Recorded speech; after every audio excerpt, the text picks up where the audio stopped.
Hello and welcome. I'm Daya and today we're going to talk about empathy.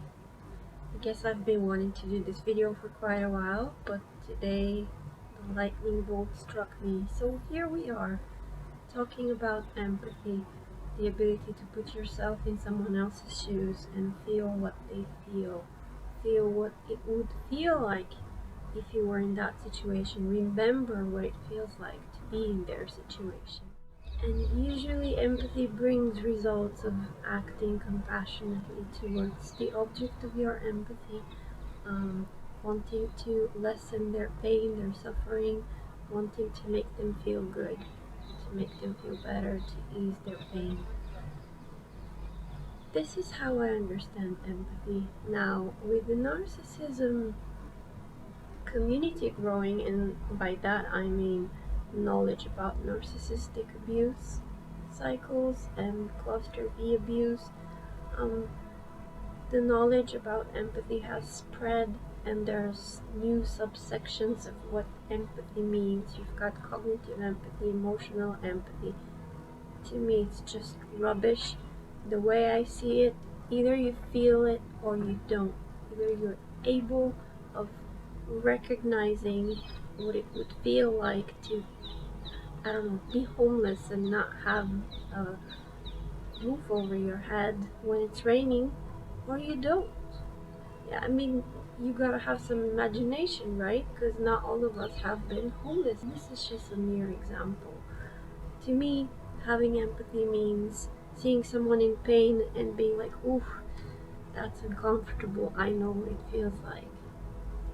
That's what it means to me. I feel it.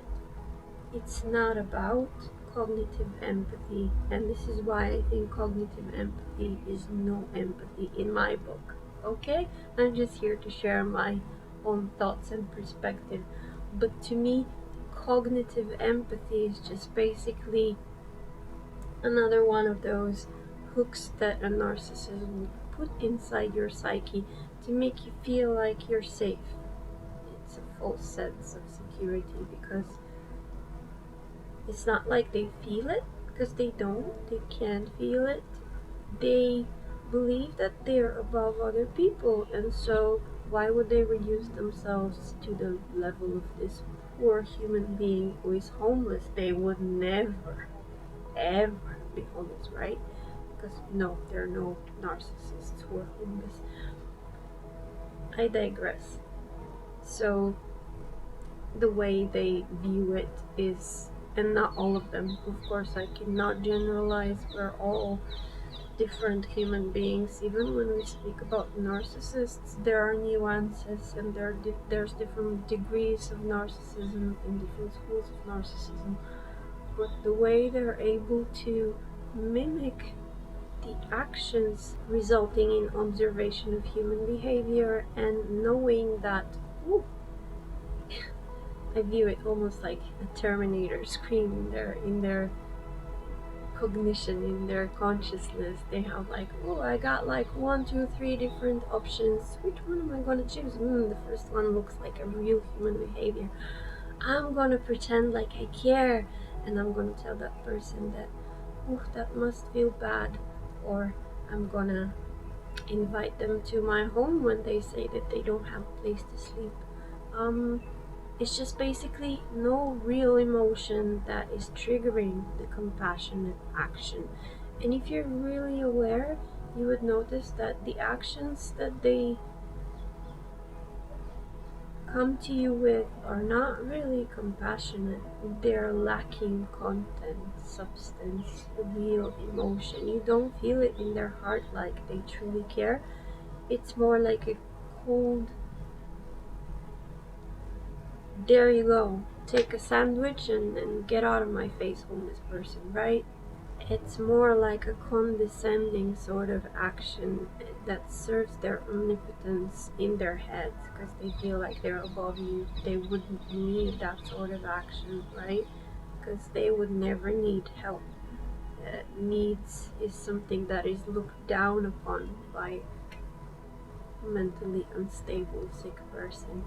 So the way I view it, cognitive empathy not real empathy. Selective empathy, not real empathy. Because guess what? You don't get to select when to feel and when not to feel. That's not real feeling. That's not mental health.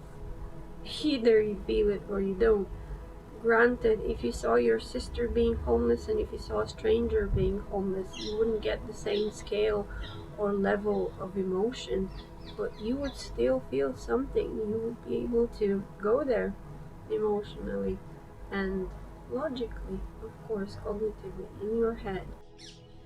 It's important to remember that what matters here is the intent, why they would exhibit empathy if they have a hidden agenda of some sorts, if they can use you for something. And if you have cognitive empathy and no emotional empathy, usually you're not giving it for free. If you're truly honest, you're doing it because this person can serve you in some way. I think, and here is probably where we would disagree, I think if there's a will, there's a way.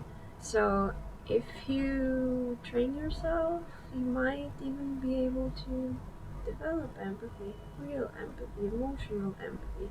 Because if you ask yourself, hey, what does it feel like to be in that person's place right now? And truly, honestly ask yourself that and expect an internal answer, you might get it.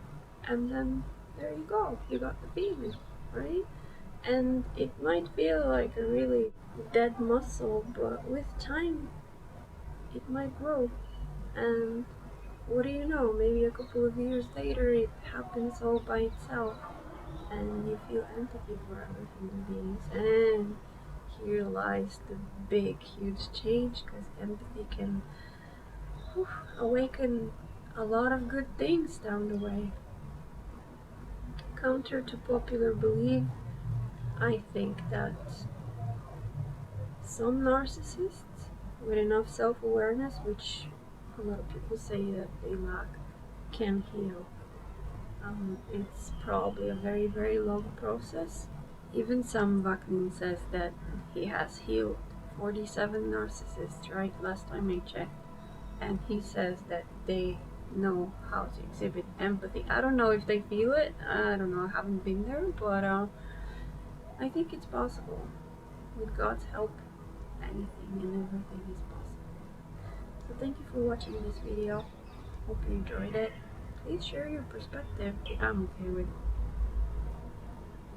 sharing my perspective with you and accepting yours and possibly having an interesting conversation. So have yourself a beautiful afternoon, evening, morning, whenever this catches you. See you next time.